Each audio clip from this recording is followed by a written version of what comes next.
The initiative and the process that's now just beginning to unfold in Uganda towards a gathering called Heaven's Rehearsal for World Embrace, that process started in Toronto a number of years ago. In 2007 at the Air Canada Centre, 2008 at the Rogers Centre, we saw, and myself as a pastor in the city have seen, the gathering together of pastors from different ethnic groups, the identifying of representatives from different nations coming together, forming networks that continue to this day, relationships, friendships, relationships that will be leveraged and are being leveraged for partnerships in ministry that reach different communities that have not been able to be reached before very effectively, except for one single congregation. Now we're seeing multiple congregations working together.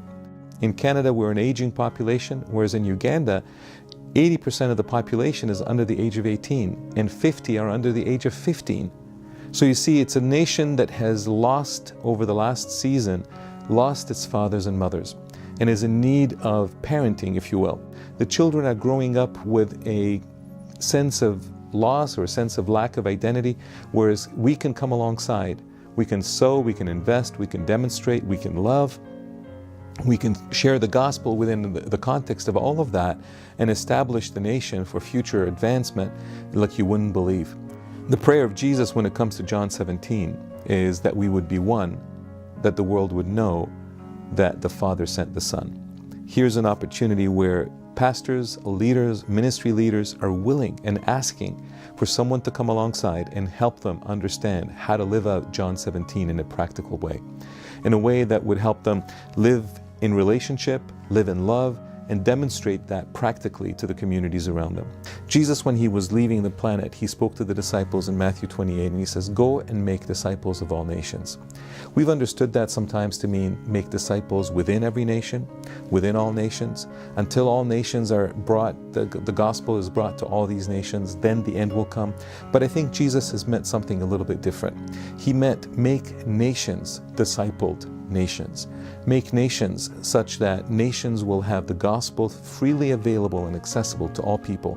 Just last year, on the anniversary of Uganda's celebration, the president of Uganda stood and he prayed a prayer of repentance that repents for the wickedness of the nation, for the witchcraft of the nation, the idolatry of the nation.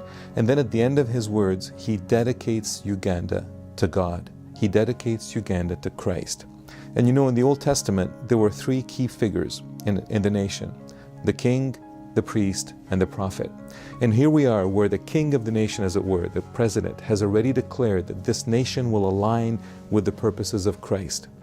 I wonder who the Lord is raising up as the priest in Uganda, and who he's raising up as the prophetic voice in Uganda. So I'm excited personally about what God is doing in Uganda, and I'm excited about how we as a nation, Canada, can be used by God as a leaf in the tree for the healing of the nation of Uganda. In my understanding, there has been no other initiative that is a national initiative that marries all of these components: government, the church, other NGOs, to work cooperatively for something to break through. So the process of bringing the teachings and the Bible studies and the relational unity that is now being discussed with the Ugandan church leadership is timely. It is something that is God. It is something that is God initiated, God moved, and he is doing this. Let's partner with him and let's get it done.